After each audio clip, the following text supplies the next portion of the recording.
todos los solutos, regular nuestra composición de volumen, de concentración, de electrolitos de nuestro equilibrio ácido básico, lo realizan los túbulos, porque el riñón lo único que hacía era filtrar el plasma y se lo ofrece a los túbulos, ¿no?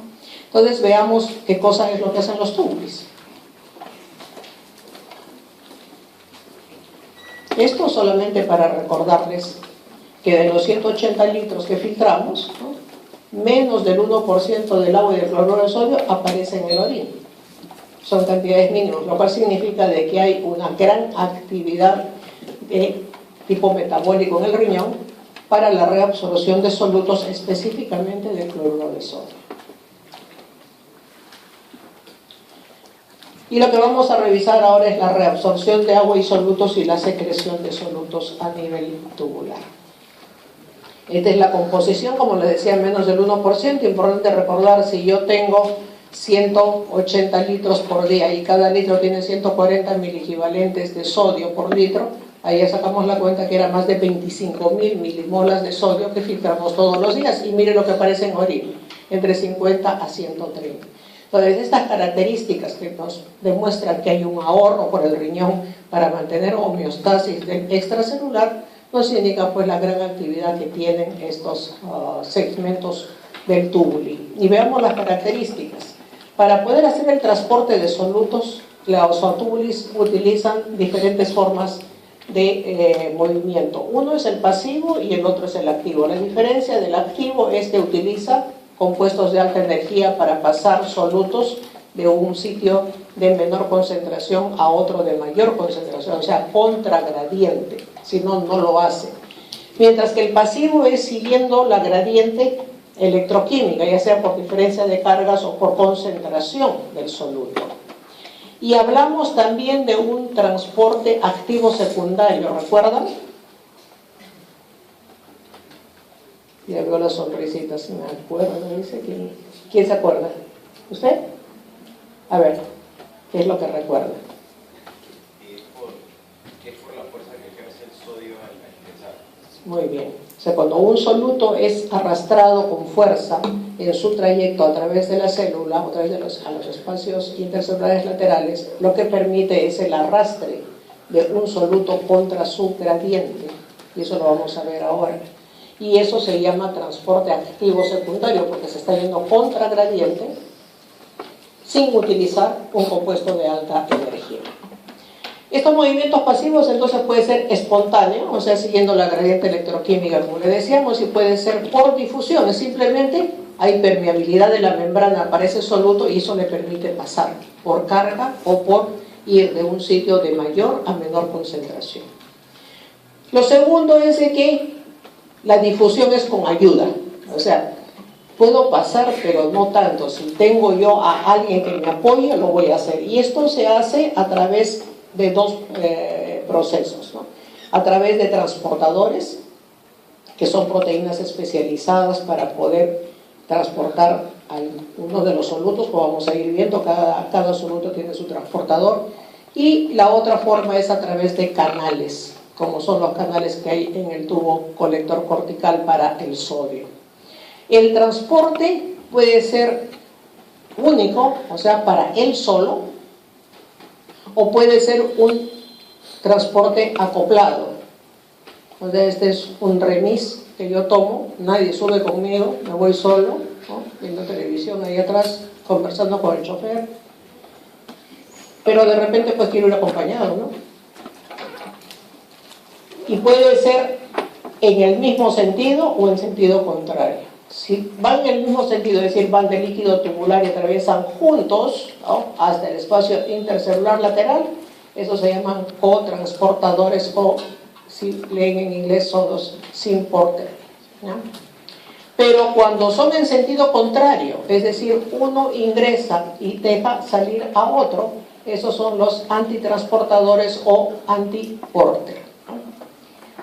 Luego tenemos lo que se llama arrastre por solvente. Este es un tipo de movimiento pasivo que se caracteriza por lo siguiente. Van a haber zonas del túbulo, y sobre todo en el túbulo proximal, que es donde se ve esto, que yo voy a tener un montón acá donde está el puntero de solutos. Todos estos solutos van a pasar aquí a través de la célula, a través de los espacios intercelulares, a este espacio intercelular lateral, esperando entrar al capilar. Esa cantidad de solutos, ¿qué cosa va a ser? ¿Cómo va a estar la osmolaridad de acá comparado con la osmolaridad de acá?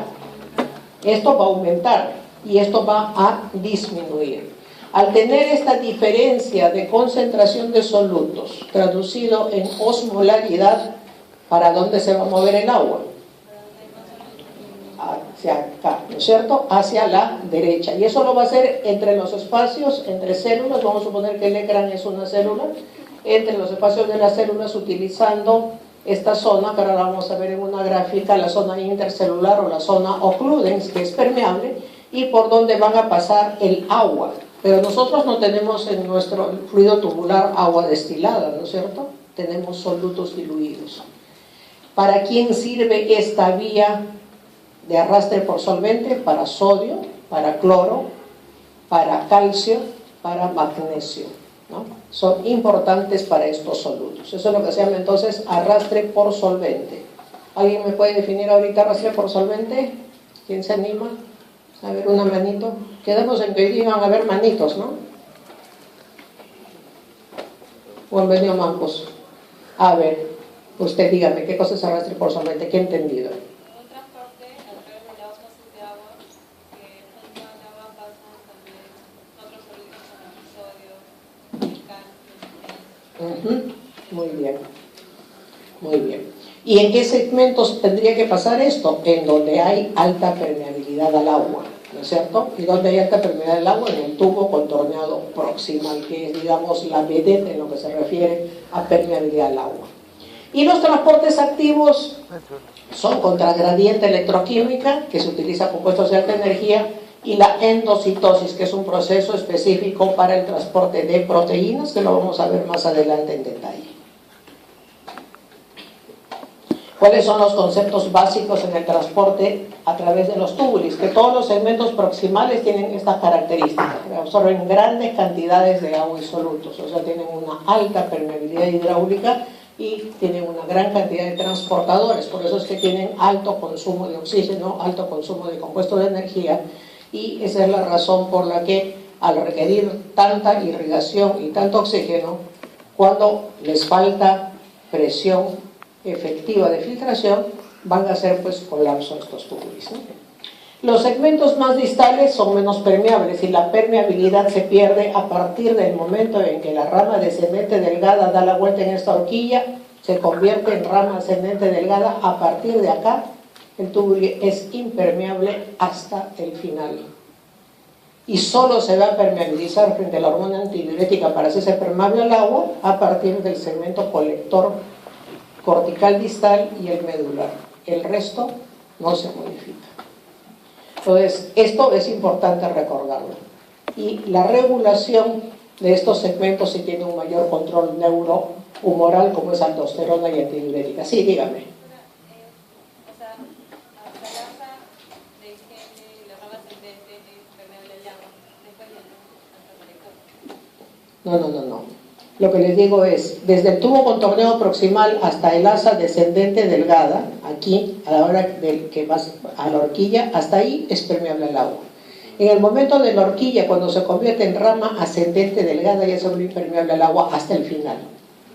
Y cambia su permeabilidad al agua, ¿qué segmentos? El tubo colector medular y el medular interno. Esos cambian su permeabilidad en presencia de hormona antidiurética. Los otros siguen siendo impermeables. Al asa de Henle nadie lo va a permeabilizar, por ejemplo, ¿no?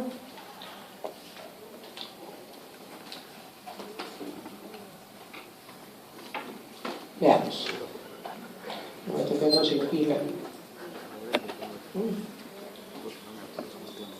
Estas son las células tubulares y como ven, estos son los espacios que decía intercelulares, que se conocen como zona occludens, ¿no?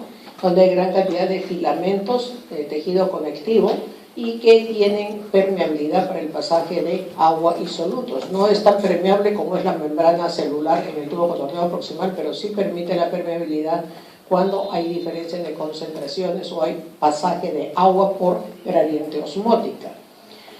Vamos a entonces definir que esto es un pasaje a través de la célula vía transcelular. En el espacio entre las células se conoce como vía paracelular, por donde se produce el arrastre por solvente.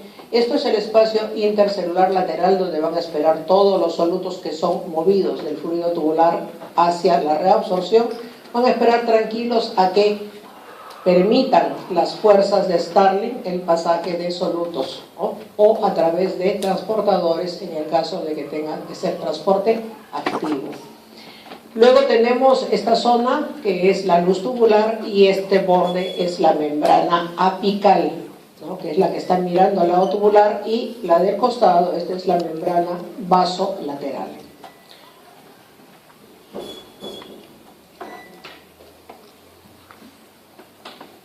Vamos con el tubo proximal. ¿Qué cosa hace el tubo proximal? El tubo proximal es el más importante en la reabsorción del sodio. 67% del sodio se reabsorbe en este segmento. 67%. Y el sodio se va a reabsorber a través de este. ¿Cómo se llamará este? El antiporter sodio-hidrogenión.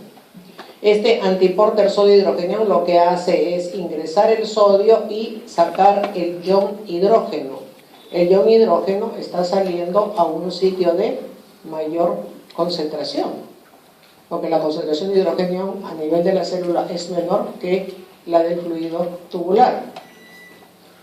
¿Qué requisitos necesitamos para que esto se produzca, para que el sodio pueda entrar fácilmente sin la ayuda de nadie? La concentración baja de sodio, como ustedes recuerdan, dentro de la célula es de 12 miliequivalentes. ¿Y quién es responsable de esa concentración baja de sodio? La que tenemos aquí en verde, la sodio-potasio ATPase.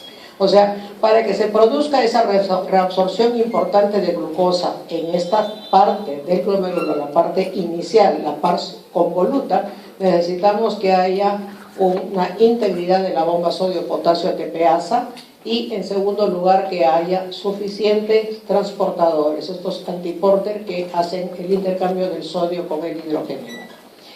¿Qué cosa es también importante recordar de la reabsorción de sodio? Que la reabsorción de sodio en el tubo proximal, además de ser alta, va acoplado a la regulación del equilibrio ácido-básico. Recuerden, lo vimos cuando hablamos de acidosis y alcalosis.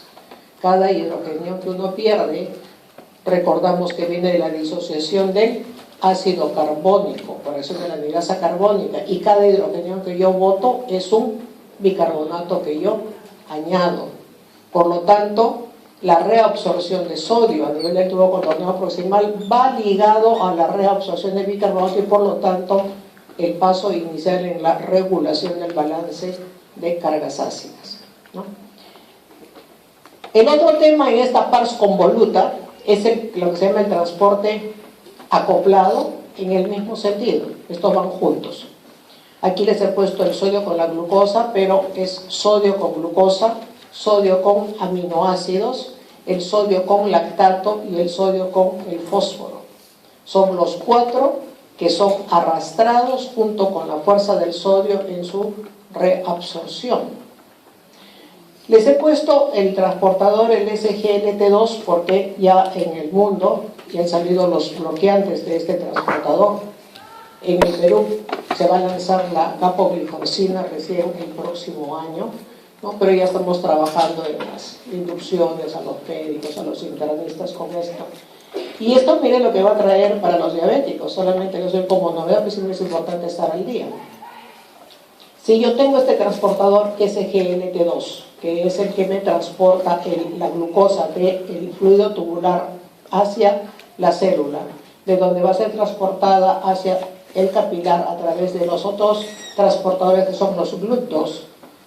Si este va asociado al sodio, yo voy a bloquear la entrada de glucosa, voy a disminuir la glucosa al eliminarla en la orina, voy a disminuir la concentración de glucosa dentro de la célula y disminuir la glucotoxicidad, que es un mecanismo que está detrás de las lesiones del diabético, y además voy a botar sodio. Ustedes saben de que el paciente diabético, el tipo 2, que es el más prevalente, tiene resistencia a la insulina, que es lo que deben haber revisado probablemente en endocrinología, el tema de la resistencia a insulina, que es una epidemia global, entonces en el mundo. Y para el 2025, todos los que estamos en este lado del planeta, vamos a ser los que vamos a tener mayor prevalencia de la diabetes tipo 2.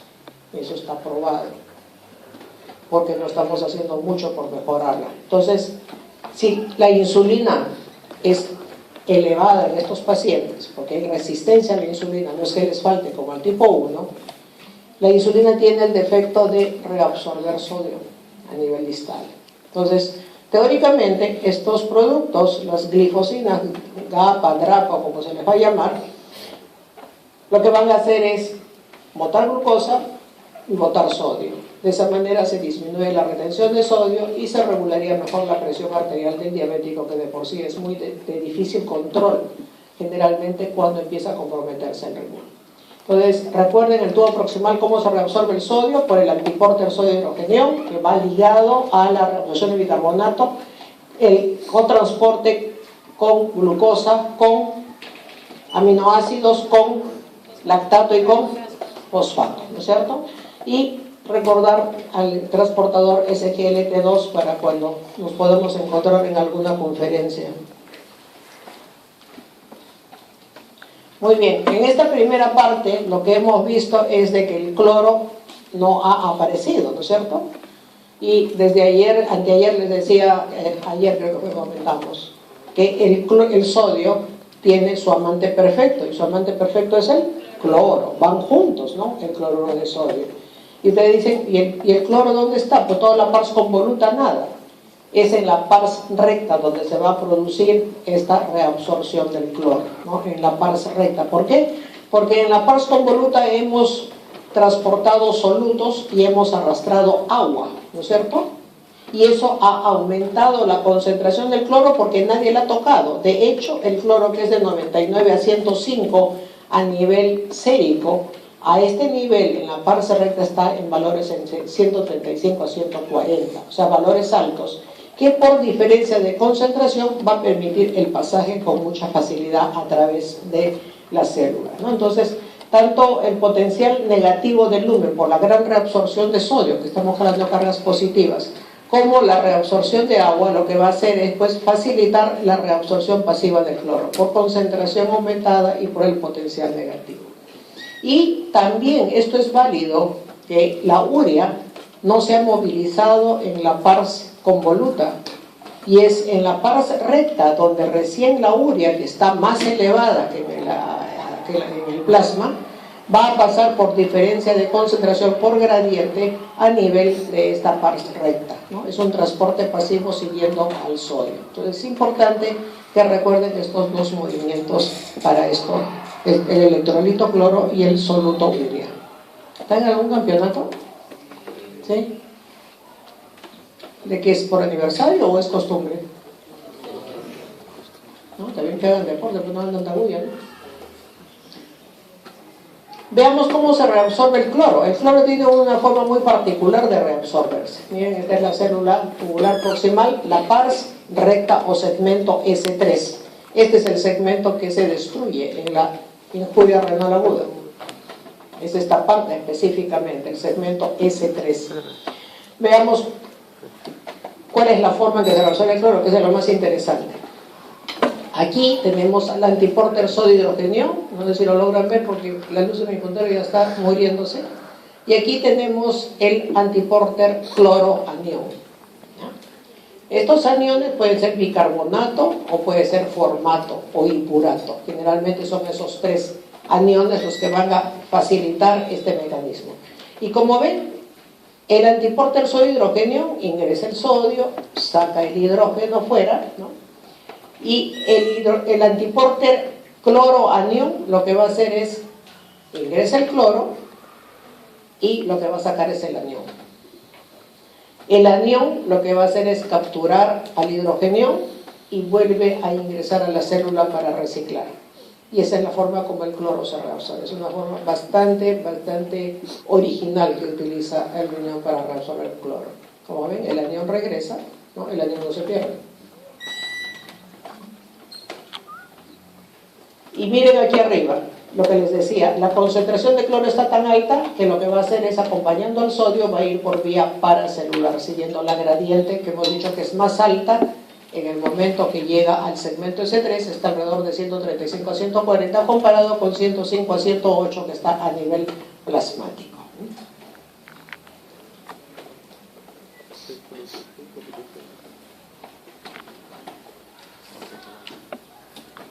Esto es lo que comentábamos de la urea, ¿no? Que se reabsorbe por difusión simple porque es filtrada sin ningún problema, sin restricciones, no está unida a ningún transportador y, como le decíamos, es por la concentración. Está al arrastrarse agua en los segmentos iniciales del tubo contorneado proximal, la mayor concentración permite que pase el líquido tubular, ¿no? Y las células epiteliales también son permeables. Hay una excepción. ¿Quiénes son poco permeables a la urea? El tubo colector. El colector medular y el medular interno. El médula externa y la médula interna son poco permeables a la urea. Y esa es la razón por qué la urea, cuando llega a estos segmentos, que es donde se dispone finalmente la composición de la orina, se eliminan grandes cantidades de este soluto. De hecho, la osmolaridad urinaria de cualquiera de nosotros, la mitad le corresponde al cloruro de sodio y la mitad le corresponde a la urea. Y si tiene que ver con la concentración de la orina, tendrá que ver con la concentración a nivel del intersticio, que eso lo vamos a ver en la clase del miércoles, sí tiene que ver. ¿Y cómo es que trabaja esta urea? Para poder trabajar y pasar al intersticio, ¿qué tendría que hacer? Que los segmentos distales sean permeables a la urea. Y eso se logra por efecto de la hormona antidiurética. Entonces la antidiurética le va a poner canalitos, así como los canales de agua, para el transporte de urea hacia el intersticio. Y de esa manera lo que va a hacer es aumentar la concentración de solutos en el intersticio y por igualdad de concentraciones la orina va a salir pues 1000, 1200, 1400 miliosmoles. Entonces ese pasaje de la urea que va a salir por los tubos colectores medular externo y medular interno en presencia de antidiurética que permeabiliza a estos segmentos se llama reciclaje de la urea. Para los que leen y a veces se les hace complicado qué cosa es reciclaje, a eso se llama reciclaje de la urea. Pasa, se reabsorbe, se transporta, llega a los segmentos finales, en presencia de antidiurética sale para volver a entrar al asa de Henle ascendente delgada y vuelve otra vez al circuito y vuelve a salir, y eso se llama reciclaje. Y ese reciclaje solo es cuando la antidiurética está presente, porque si no, entra al asa de Henle ascendente delgada, se bota en la orina y se acabó el tema con la urea.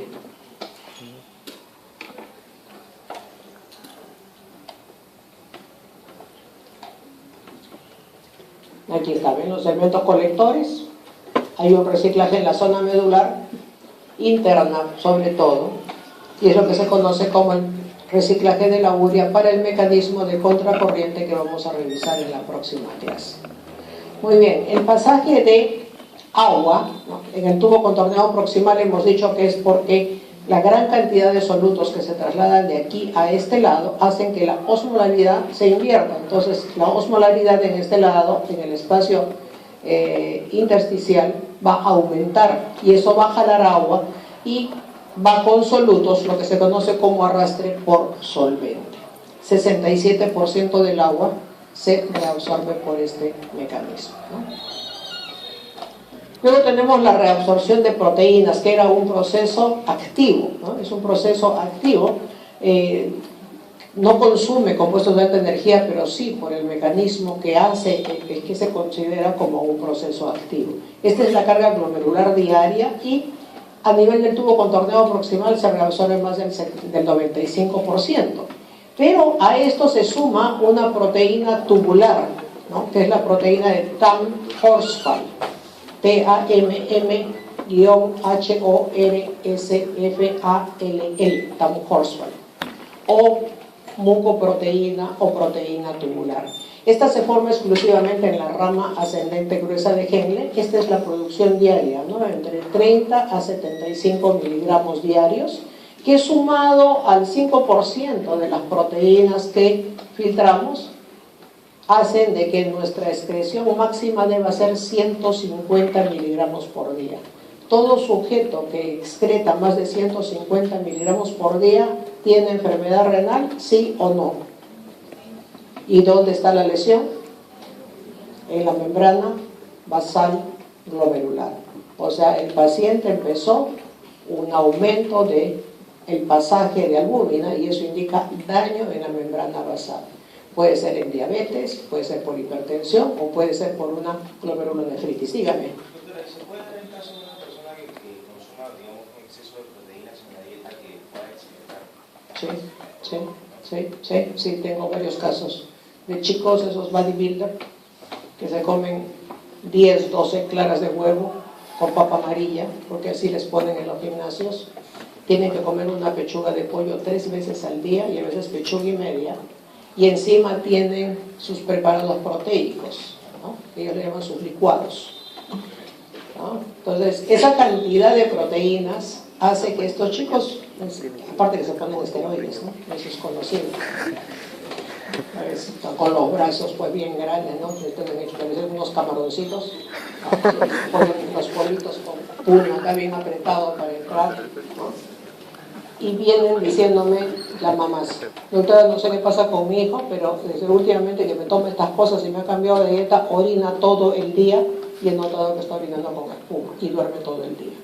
¿Qué pasa? Que a toda esta dieta les indican que tomen por lo menos 3 litros de agua, diluyen el sodio, aumentan la carga filtrada de proteínas y empiezan a hacer proteinuria, si la hacen. Es reversible siempre y cuando no pare la mano. Si no, pueden hacer daño permanente, pero sí está, lo vemos en la práctica clínica, porque ha entrado la fiebre de los bodybuilders, como ustedes han visto, ¿no? Ahora todos quieren tener tremendo brazo, se inyectan, comen todo lo que les dicen. Y el tema es de que valoran sus riñones. Entonces, hagan ejercicio y lo que crezca con el ejercicio, ese es lo mejor. No dañan su riñón. Pero buena pregunta.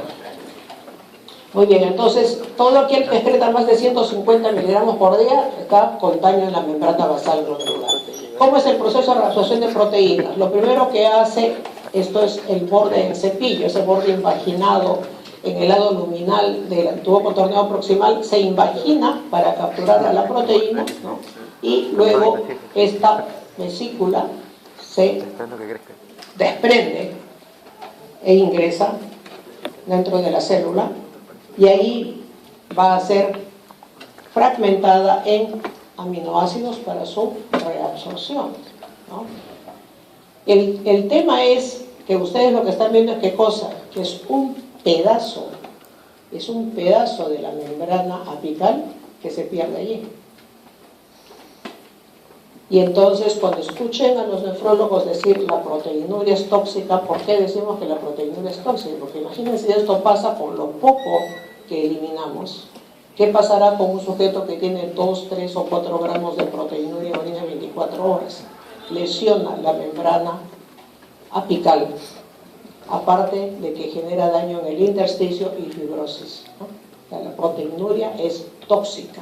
Aparte de evidenciar lesión de la membrana basal, lesiona epitelio tubular y lesiona intersticio, ¿no? Ahí está puesto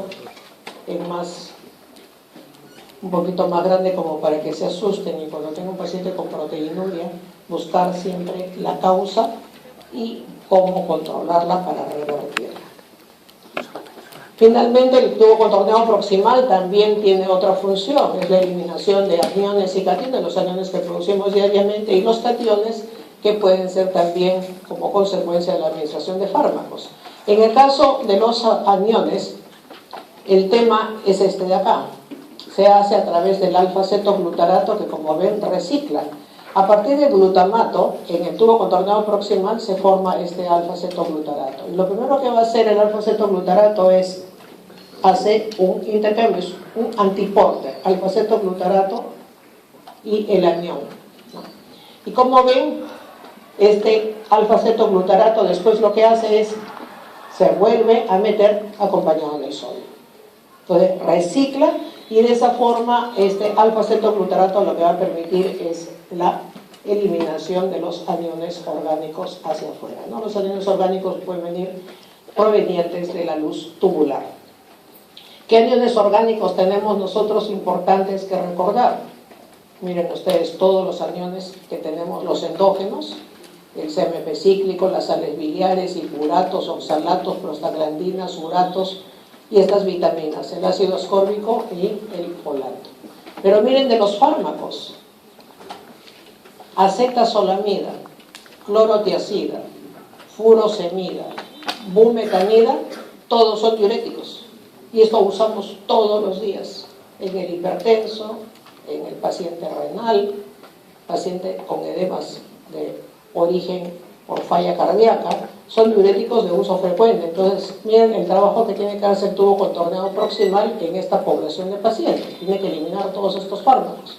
Otros fármacos que eliminan el Probenecid, que se usa muy poco ya en la actualidad, salicilatos, penicilina, que usamos pues como excepción de algunas patologías, entre ellas las endocarditis bacterianas, que sí se siguen usando porque siguen siendo pues gérmenes sensibles. Miren aquí los antiinflamatorios, las drogas de mayor prescripción en el mundo, y son fármacos OTC, como ustedes saben, ¿no? Over the counter, o sea, sin receta médica. Son los más usados, son los más tóxicos para el riñón en pacientes con situaciones especiales y tienen que ser manejados por el tubo contorneado proximal. Pero también botamos, ¿qué cosa? Cationes, ¿no es cierto? Y en los cationes, esto sí, el cation, ¿cómo se eliminan a través de nuestra célula tubular? O sea, el cation es ingresado, ¿no?, del capilar, secretado hacia la célula, y lo que hace es intercambio con este antiporter cation-hidrogenión. Y de esa manera se eliminan los cationes. ¿Qué cation importante tenemos? Apareció la creatinina, ¿no? Y entonces ustedes me dirán, a ver, me acaba de decir que la creatinina es un marcador de filtración glomerular porque ingresa por filtración y no se modifica durante su pasaje por el tubo, ¿no es cierto? Eso fue lo que les dije. Ahora me dicen, y ahora, explíqueme pues. Desde el punto de vista práctico, se utiliza la creatinina porque entra, se elimina y es como si no se hubiese modificado. ¿Por qué razón? Cuando yo mido creatinina en orina, tengo un 10% por efecto de la secreción de cationes. Cuando mido creatinina en la orina aparece U por B sobre P, la letra P. Como se mide la creatinina por método fotocolorimétrico, lee 10% más. O sea, el 10% numerador, 10% denominador, ¿qué me queda? No pasó nada y como dicen ustedes, pasó sin que nadie lo vea a la creatinina, tranquila, y sigue siendo útil para medir depuración, ¿no? Esa es la situación de la creatinina. O sea, se secreta ¿cuánto? 10% de la carga diaria. ¿Y cuánto es el error de lectura en el método fotocolorimétrico? 10%. ¿No? Entonces, numerador, denominador anulan y sigue siendo válida la fórmula U por B sobre P. ¿Qué otros cationes endógenos? Tenemos pues dopamina, epinefrina y norepinefrina, que son fármacos que se usan con mucha frecuencia en cuidados críticos. Ahí es donde van a ver su mayor uso, sobre todo en pacientes con inestabilidad hemodinámica, sea secundaria falla cardíaca o sea secundaria shock de cualquier causa. ¿Qué drogas también son las que se eliminan por esta vía de cationes? Atropina, isoproterenol, cimetidina, morfina, que ahora pues tiene un uso mucho mayor porque ha aumentado la prevalencia de cáncer y se ha prolongado la vida del paciente con cáncer, como ustedes saben. No sé desde el punto de vista bioético qué puede significar esto a futuro, pero realmente es preocupante lo que está pasando y se está haciendo últimamente lo que se conoce en bioética como encarnizamiento terapéutico, ¿no? O sea, mantenerlos vivos por mucho tiempo a costa del sufrimiento del paciente. El amiloride es un cation y este es un diurético que sí lo utilizamos como ahorrador de potasio, y la procainamida que se usa pues muy poco en la práctica clínica, ¿no? Entonces, importante tener en cuenta que estos son todos los cationes que el tubo contorneado proximal elimina. Veamos con la rama ascendente gruesa de Henle. Aquí se reabsorbe el 25% de la carga de sodio. O sea, es importante ¿Quién es el responsable? Siempre, lo más importante, sodio bajo dentro de la célula por efecto de la sodio, potasio, ATPase. Ese es el punto principal. Segundo lugar, este transportador, que parece el metropolitano. Un sodio, un potasio y 2 cloros. Y como ven, aquí se cumple lo que se conoce como transporte activo secundario. Porque el potasio, ¿cómo está aquí afuera? En 5, ¿cómo está dentro? 150. Y este potasio está entrando contragradiente por la fuerza de arrastre del sodio y del cloro en su transporte a través de la célula, ¿no? Entonces, si nos pidiesen cuál es el mejor ejemplo de transporte activo secundario, el transportador sodio-potasio-cloro a nivel de la rama ascendente gruesa de Henle, ¿no? Que permite entrada al potasio contragradiente. Obviamente cuando aumenta la concentración tenemos aquí un canalito de potasio que pueden ver ustedes debajo de este transportador, viendo me ayuda el puntero. Y como ven, aquí también tenemos el antiporter sodio hidrogeniado, o sea, el asa de Henle, como vimos en la clase de acidosis y alcalosis, es importante porque a través de este antiporter lo que va a hacer es reabsorbe sodio, pero al sacar hidrógeno fuera de la célula estamos poniendo un bicarbonato en el lado del espacio intercelular, espacio intersticial. Este bicarbonato sale, al igual que en el tubo contornado proximal, a través de este recambiador lateral de aniones, que es el nombre que se le da a este antiporter cloro-bicarbonato, ¿no? Y el cloro y el potasio que pueden salir a través de las células por simple gradiente de concentración. Entonces, esto en el asa de Henle. ¿Qué habíamos dicho del asa de Henle con respecto al agua? ¿Cómo? Que es impermeable al agua. O sea, si es impermeable al agua, este es el asa de Henle, yo soy el fluido tubular, más allá está el capilar. Están jalándome solutos, ¿no? Hacia sacando solutos de la orina para ser trasladados al espacio intersticial. ¿Qué cosa le está pasando a la orina? ¿Cómo? ¿Cómo que se está concentrando? Si le está sacando solutos y es impermeable al agua, o sea, la dilución de la orina empieza ¿dónde? En el asa de Henle, y empieza desde el asa delgada, no sino que no lo ponga, pues el asa delgada tiene muy poca importancia para lo que es manejo de solutos, no hay transporte activo, pero a partir de la rama ascendente delgada de Henle y en forma más importante en la rama ascendente gruesa empieza el proceso de dilución de la orina, ¿no? Dilución de la orina, porque le estoy quitando solutos en segmentos que son impermeables al agua. Entonces el proceso de dilución se inicia en la rama ascendente, ¿cuál? ¿Cómo que gruesa? Delgada.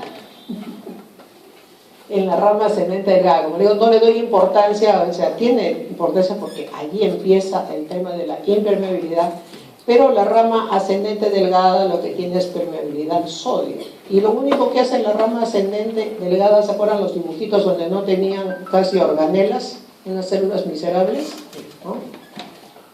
Yo soy la célula, la rama ascendente gruesa de Henle, soy una célula y lo que veo en el espacio es el sodio, ¿no? Como la rama ascendente delgada es, la descendente delgada es altamente permeable al agua, ella ya botó un montón de agua al intersticio, y la concentración de sodio que me llega a mí, que soy la ascendente delgada, es un decir porque delgada no tengo nada, ¿no? ¿Cómo está mi sodio? Aumentado. Y en relación con el intersticio es mayor. Entonces lo único que hace la rama ascendente delgada es, te falta sodio, tómate regalo. Es todo lo que hace. O sea, es movimiento pasivo. Pero es impermeable al agua y por lo tanto empieza la dilución porque estoy botando un soluto importante, un osmol efectivo, que es el sodio, ¿no? Y la rama ascendente gruesa es donde este proceso de dilución pues es mucho mayor. De hecho, un sujeto que puede tener una osmolaridad de 300 miliosmoles a la salida del asa de Henle, esa osmolaridad ya está en 150, 160. ¿Sí? Imagínense la cantidad de solutos que se transfieren. El movimiento de solutos es tal que lo que se ha creado acá con el pasaje de sodio y de potasio, miren, una gradiente eléctrica positiva, y esto permite el pasaje por vía paracelular de sodio, potasio, calcio y magnesio, ¿no? Este proceso, ¿cómo se llama? Difusión paracelular o arrastre por solvente, ¿no? Este es el mejor ejemplo del arrastre por solvente. Entonces, aquí reabsorción de agua, 0. Reabsorción de cloruro de sodio, 25%. Y llegamos al túbulo distal, y en el túbulo distal tenemos también, vean ahí que dice del agua, es impermeable al agua también. Y aquí el transporte de cloruro de sodio es por un cotransportador cloro-sodio. Aquí es donde sí van juntos acá los amantes, el cloro-sodio. Es el único segmento. Como han visto, a nivel del tubo contorneado proximal, están que se coquetean, el sodio está ahí, el cloro está por acá, pero se miran de lejos, ¿no? Utilizan al anión, después se juntan, pero no ingresan los dos como sucede en el túbulo distal. Aquí esto es gracias a la bomba sodio-potasio ATPasa, y el cloro y el potasio salen por canales. Ahora, ¿qué cosa es importante recordar para hacer aplicación clínica?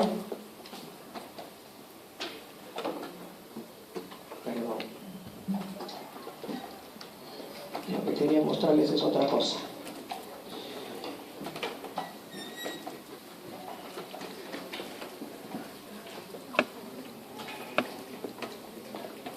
El problema es que se demora tanto.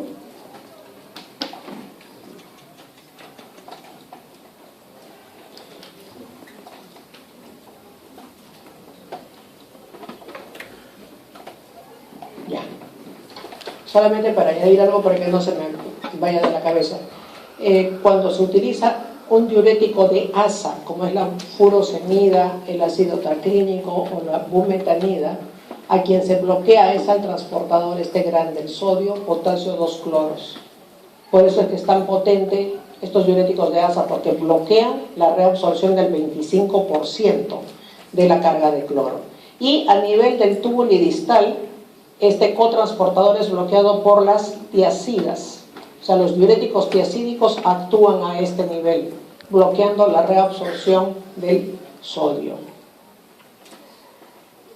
Y para terminar con nuestra nefrona, nos vamos a la parte final. La parte final del túbulo distal, ¿cómo se llama? El conector, ¿no es cierto? El conector y el colector tienen como característica histológica tener dos tipos de células, la célula principal y las células intercaladas, y las intercaladas tienen a su vez dos tipos, la alfa o A y la beta o B, ¿no es cierto? ¿Cómo se maneja el transporte de solutos en la célula principal? Aquí hablábamos de los canales, ¿no? Esto se maneja por canales, y este es el canal de sodio, o el ENAC, para los que leen en inglés. Este canal de sodio es muy importante y está metido dentro de toda la génesis del síndrome nefrótico, y siéntanse felices que quien trabaja en ENAC y publica es un peruano, un exalumno mío, que está haciendo nefrología hace 5 años en los Estados Unidos, ¿no? Y que trabaja mucho en esto del canal epitelial del sodio, que ha dado muchas luces para conocer las causas del síndrome nefrótico. Bueno, aparte de estar very proud, como dicen los gringos, el canal de sodio lo que permite entonces es el ingreso de sodio, ¿no?, a través de este canal, y esto es facilitado por una hormona. ¿Quién es? La antidiurética. Tiene que ver con el sodio, señorita. Ahorita le saco los lentes, están mal sus lentes. Está leyendo otra cosa usted. Aldosterona. Entonces la aldosterona trabaja en estos segmentos. Como ven, es a través de la estimulación o la apertura del canal epitelial del sodio. Ahí es donde trabaja la aldosterona, o sea, aumenta la permeabilidad de este segmento del tubo colector cortical y del conector para la reabsorción de sodio. O sea, si yo utilizo un diurético que es antialdosterónico, ¿qué cosa voy a hacer? Voy a inhibir el ingreso de sodio. Pero, miren ustedes, al ingresar el sodio acá, crea un volumen negativo y eso facilita el potasio. Entonces, ¿qué he aprendido en este momento? Que cuando yo bloqueo el canal epitelial del sodio, ¿qué cosa genero? ¿Qué le va a pasar al potasio? Que no sale. Y si no sale, se aumenta la concentración en la célula. Y si aumenta la concentración en la célula, ¿podrá ingresar acá? No. Y eso va a generar hipercalemia. O sea, en pacientes con riesgo, porque tienen función renal comprometida o porque tienen otros medicamentos que facilitan la elevación del potasio, mucho cuidado cuando utilicen un fármaco que bloquea la aldosterona. Es un diurético que se usa ahora mucho porque se ha probado de que tiene efecto antifibrótico para las glomerulopatías y antifibrótico para pacientes con falla cardíaca, y por eso está aumentando su uso. Pero uno de los grandes problemas, aparte de la ginecomastia en varones, que es bastante molesta, es el tema de que puede generarse hipercalemia. Aquí también actúa ya bloqueando el canal, o sea, cerrando, ¿no? Bloqueando el canal, el diurético ese que vimos en la zona de cationes, que era el amiloride. El amiloride y el triamtereno, por eso se le llaman ahorradores de potasio, porque todos los diuréticos barren potasio, y entonces para evitar la hipocalemia se utiliza este fármaco, los antialdosterona o los fármacos ahorradores de potasio como amiloride o triamtereno, ¿no? Muy bien, entonces la célula principal, ¿qué de principal tiene que ver con potasio? O sea, la función es la secreción de potasio, es el único segmento donde se produce secreción de potasio, o sea, en el conector y en el colector cortical. El único sitio, en ninguna otra parte se secreta potasio. Y las células intercaladas, ¿qué función tienen? Miren al potasio. Las alfa y las beta, salud, aparte de lo que sabemos que manejan hidrogenión y bicarbonato, reabsorben potasio, o sea, en aquellos sujetos que tienen hipocalemia, ¿no?, por cualquier causa, sea por falta de ingesta o por abuso de diuréticos, estas células intercaladas alfa y beta son las que trabajan en exceso tratando de retener potasio, o sea, reabsorben potasio, ¿no? Y lo hacen en intercambio con un hidrogenión. Observen aquí que en el túbulo distal, en las células intercaladas, hemos dicho I de hidrogenión, nos olvidamos del H porque el H es muda, ¿se acuerdan? Para mnemotecnia. Entonces, las intercaladas tienen que ver con secreción de hidrogenión, pero ¿cuáles? Las de tipo alfa o de tipo A. Y entonces es aquí donde empieza el proceso de acidificación urinaria, de la mayor excreción de hidrogenión con los otros buffers, porque el bicarbonato hace rato que ya no está acá con nosotros, como ustedes recordarán, esto ya fue en los segmentos proximales. Entonces es aquí donde el hidrogenión es sacado y bufferado por ¿quiénes? Las vías de titulación que es dada por el fosfato. Y por el otro, ¿cuál es el otro sistema? El sistema amonio. Muy bien. Muy contento, me contestaron. Y este bicarbonato, ¿por dónde sale? Por el recambiador lateral de aniones, que ya lo conocemos desde el asa de Henle, ¿no? Entonces esta es la célula intercalada alfa, y tenemos a la célula intercalada beta, que lo que hace es simplemente una imagen en espejo. Esta hidrógeno ATPasa que estaba en el otro lado, ahora está al lado vasolateral, y en el lado luminal está el recambiador lateral de aniones. Entonces, esta célula beta, ¿en qué casos trabaja? En los casos en que hay alcalemia, ¿no es cierto? En alcalemia, para eliminar el exceso de bicarbonato. Entonces, ahí termina nuestra labor con las células del tubo colector, y vamos a ver esto. ¿Hasta qué hora está programada la clase, chicos? ¿Hasta ahorita? 2:30. Ya. Entonces, para completar esto, lo que necesito es de que graben esta información, porque esto es importante para su práctica clínica. Uno dirá, pero esto parece chino, ¿no? Pero no, vamos a tratar de darle aplicaciones clínicas para que no se les vaya la información. Vamos a ver cómo es que se regula la reabsorción de cloruro de sodio y agua. Si bien es cierto, ya hemos visto de que esto se regula por este movimiento de difusión pasiva con transportadores, por compuestos de alta energía, existe la regulación por péptidos hormonales y por las fuerzas de Starling.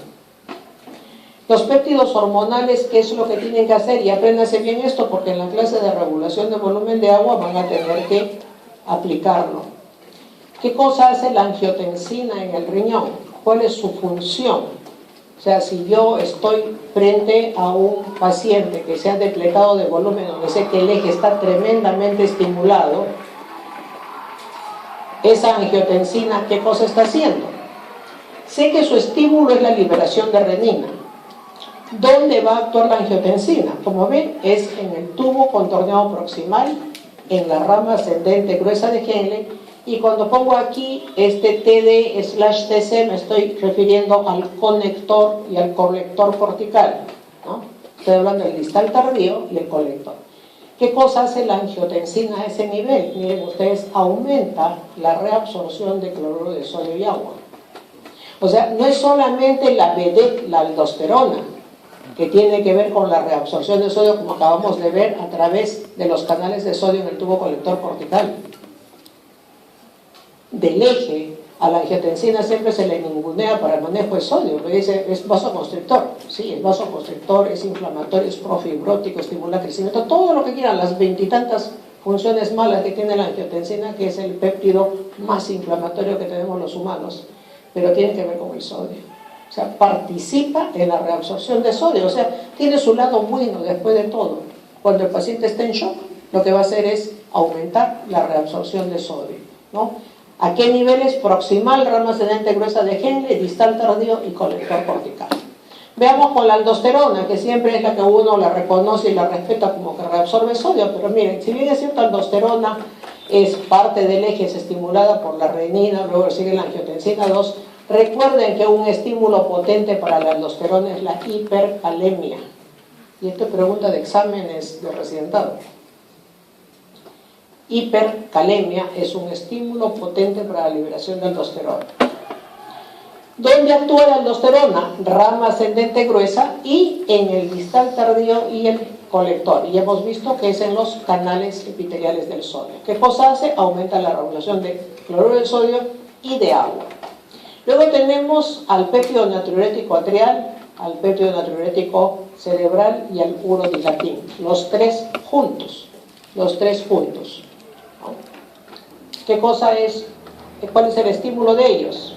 El estímulo de ellos es cuando aumenta el volumen circulante efectivo, porque estos son péptidos natriuréticos. Natriuréticos. Péptido natriurético atrial, péptido natriurético cerebral y el urodilatín, ¿no? Péptido natriurético atrial, ¿dónde se forma? Cardiología.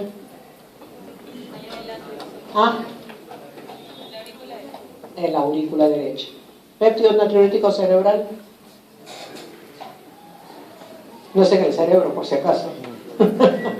Tiene efecto allí, pero no es en el cerebro. En ventrículos, en los pacientes con falla cardíaca, ¿no? Y el urodilatín no les suena, ¿no? Pero por uro asumen que ¿dónde se forma? En el riñón. Muy bien, chicos. En el riñón se forma a nivel del túbulo distal, ¿no? Y las funciones son exactamente igual para los tres. ¿Actúan en dónde? En el tubo colector. En el tubo colector. Y lo que hacen estos es oponerse a la reabsorción de cloruro de sodio y agua. Los tres. Luego tenemos a la uroguanilina y la guanilina, cuyo estímulo es la ingesta de cloruro de sodio. Por lo tanto, ¿dónde se producen la uroguanilina y la guanilina? ¿En el túbulo proximal? ¿Uroguanilina y guanilina? ¿En el riñón?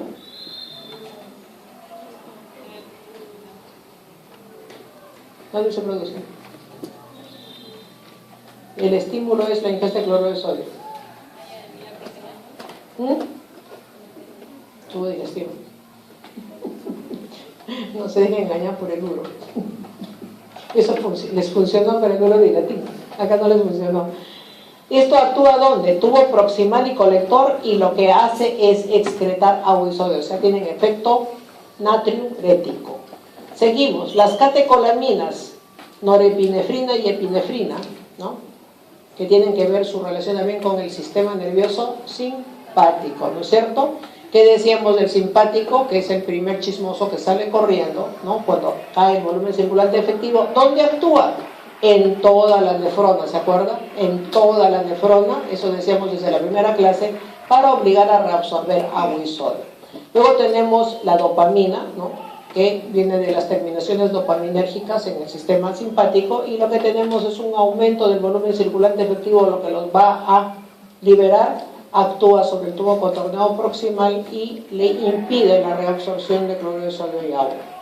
Y por último tenemos la antidiurética, que no tiene nada que ver con el sodio, sí con el agua. ¿Cuál es el estímulo para la antidiurética? Que me aumente mi osmolaridad sérica, pues, ¿no?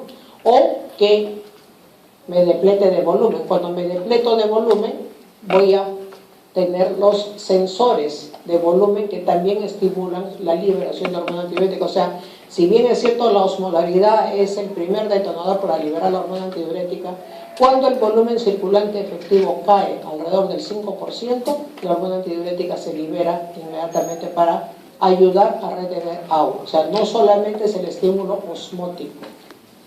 Ojo. Tienen que ser los dos.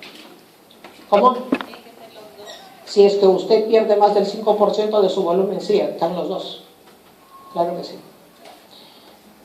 Y el efecto del transporte es aumentar la reabsorción de agua. No tiene nada que ver con el sodio, esta hormona antidiurética.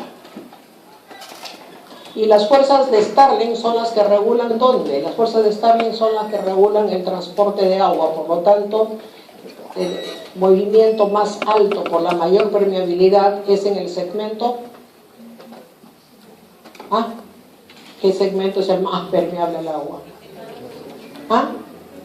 ¿Qué segmento es la nefrona? Proximal, no, proximal. La rama ascendente es impermeable, no se olvide.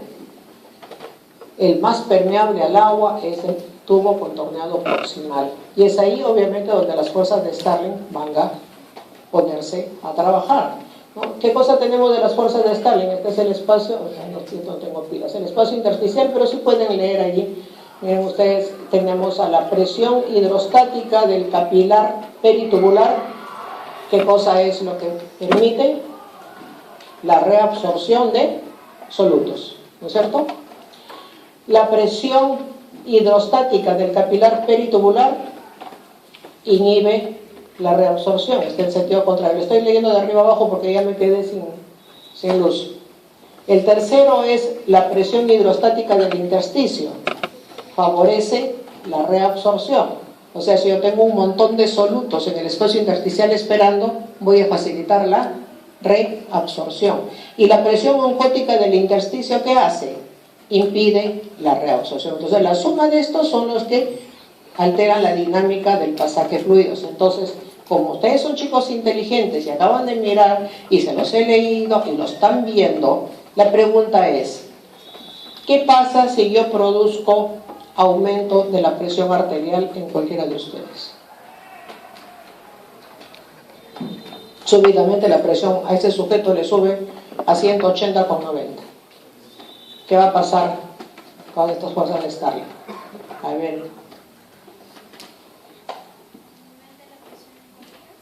A ver, levante un poquito la voz. A ver, aumenta la presión hidrostática, muy bien. ¿Qué cosa hace la arteriola aferente? Distensión, canales de calcio, aumenta el calcio en el citosol, se cierra. ¿No es cierto? Muy bien. ¿Cómo está la presión hidrostática dentro del sistema?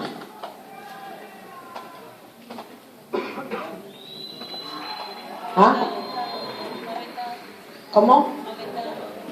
¿Así? O sea, si yo le cierro el caño, ¿usted aumenta su presión? La resistencia está aumentada. No confundan resistencia con volumen. ¿Cómo está la columna de agua dentro? Disminuida, porque se ha cerrado la boca de la arteriola aferente, y eso se transmite a la eferente y al capilar peritubular, ¿no es cierto? Porque es un solo sistema. Entonces, ¿cómo está la presión hidrostática dentro? Disminuida. Y si la presión hidrostática está disminuida, según esto, ¿qué va a pasar? ¿Favorece la reabsorción o impide la reabsorción? Muy bien. Y por lo tanto el riñón inteligentemente, ¿qué cosa va a botar? Agua y sodio. ¿Y de qué depende la presión arterial? de resistencia periférica y del gasto cardíaco. Si yo boto el exceso de agua y sal, o sea, porque cerré la boca, ¿qué estoy haciendo?